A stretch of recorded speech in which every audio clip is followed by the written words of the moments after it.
So then what happened next? Well, I decided to go in private practice, and I always, by appearing in front of judges, I felt, well, I can do a job as a judge. So I left the prosecutor's office, and I decided to run for then a recorder's court, and there were three of us. Was this Damasio and Vince Brennan, and myself ran for one slot. And of course, Damasio and Brennan were 1 and 2. I was 3, and I was glad I wasn't bucking Vince, because he just walked away with the election and became a very astute and famous judge. Okay, now, but you're practicing privately. This wasn't the time that maybe you were mixed up with that group of political lawyers, people like Tom Brennan and Brickley and people like that. Was there a time when you shared some space with them? Right. In order to, I had 5 kids, and in order to practice on the side a little bit, we couldn't go to court, but I could draft wills and do estate matters and console people and on Saturdays and nights. And the Tom Brennan, it was Waldron, Brennan, and Maher was the firm. That's right. They had space in the First National Building. And so Jim Brickley and I were classmates, and he had been in the FBI. He came back to practice. He had an office on 6 Mile in his father's Brickley Dairy, but he wanted an office downtown. So he and I and Joe Shaheen, the three of us, shared one room. And we all used that office and conference room as we needed to handle our private clientele on a private basis. In the same facility with Brennan and down the hall. They had Yeah. 4 or 5 offices. We had one of the 4. I've never heard of such a bunch of political lawyers together in one space in my life. Did you guys ever actually practice any law, or were you plotting your next campaign? Huh? Well, everybody had a finger in the elections, and of course, Tom Brennan, as you know, became. He ran for various jobs. He became a circuit judge, then he became Supreme Court Justice, and then he founded a law school. And Brickley, became lieutenant governor. Exactly. And president of Eastern for a while. And Maher was what? Court of Appeals? He was Court of Appeals. A circuit judge. He was a traffic judge referee, which is right. And he became a Court of Appeals judge and finished out his career there.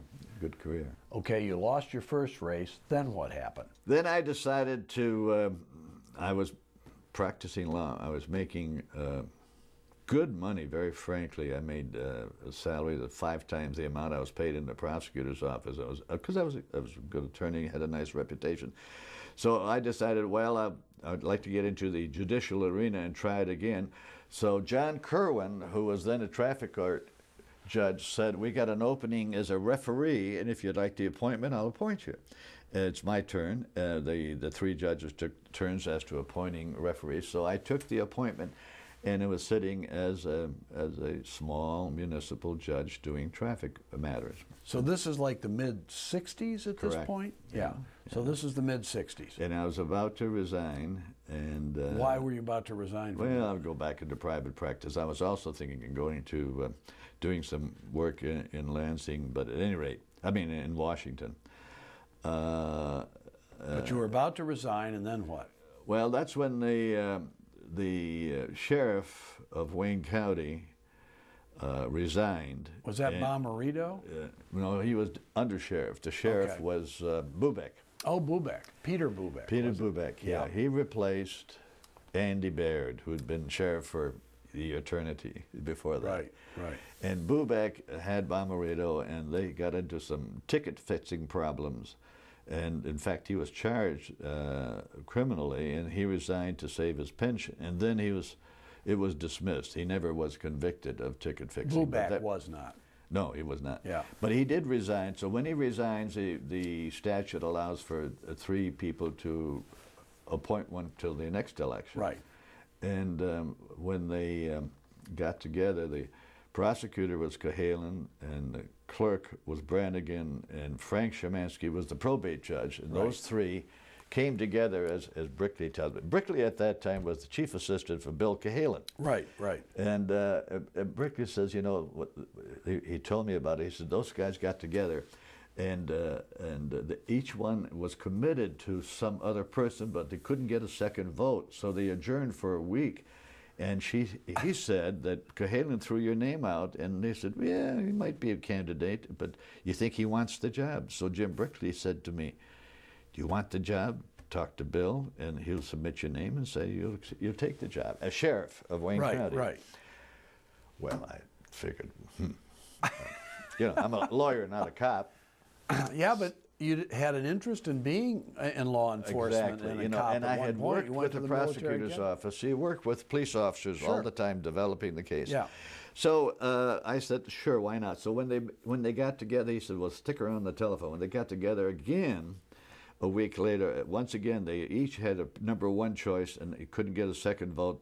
And they considered my name, and they said, it's his. They called me. I went over there, and bingo, I was appointed sheriff. Wow, that is amazing. That really was amazing. So you were a compromise candidate that everybody could accept. Everybody's number 2. Everybody's number 2. That's sometimes better than being anybody's #1. You got it. That's good. So like all of a sudden you're sheriff, and how long does the term run, and how long? Well, I had to run. I was appointed in June of '68, and I had to run that fall. It was the election that September, so I had very little time to campaign, but I did campaign, and I was elected. Did you get a primary challenge in the Democratic primary? Yeah.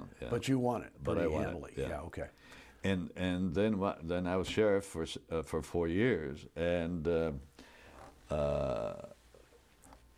you're in the publication business in part. It was the job of sheriff is really administrative if you've got good law enforcement people. And I had a jail to run, and the jail had 1,200 inmates, built for 800. Right. So you had custodial personnel working for you. But the administration was so chopped up over the last 3 or 4 years that everything we did had good ink. The press was very kind to me. Right. And so I got good publicity, and I did a nice job. When I was appointed sheriff, I said to Jim Brickley, I said, hey, this is right after the riots. This is '68. The riots is '67. Right. I said, I need a lawman, and I would like to get to be appointed deputy sheriff, and I need somebody that's politically astute, and it would help if he's a black man. He said, I got just the guy for you. And I said, who's that? And Bill Lucas. And I didn't know Bill. Wow. And Brickley knew. Jerry Tanyan and Bill Lucas were partners in the FBI picking up fugitives, body snatchers they called them. Right. So Tanyan had by that time left the FBI, and he was an assistant to Brickley. And so he put Jim's information to me, and I interviewed Bill, and we talked together for about an hour and a half or 2, and I said, you want the job? He said, I'll take it. So I appointed him deputy sheriff. Did he have a law degree at that point, Bill Lucas? Yes. Yeah, he did. He graduated from Harvard. Yeah. He was a the reason that he was a policeman in the city of Detroit, and while he was a policeman, he was in law school. And he tells it better than any of us. And while he was on security duty, Jack Kennedy came to town, to New York, and Bobby Kennedy came with him, and he saw Lucas in security. He says, what are you doing, kid? He said, I'm in law school. He said, when you get out, call me. If I'm going to be, I'll help you out. And that's what happened. When he got his degree, he called Bobby Kennedy, and Kennedy appointed him an assistant attorney general in Washington. In Washington, okay. Yeah, and he worked there for a while. Then he went to the FBI. Right. So he had a policeman responsibility. He had a law degree, and he was very articulate, as I'm sure you know, because he became sheriff after I did, and county executive for the Wayne County. So he has a very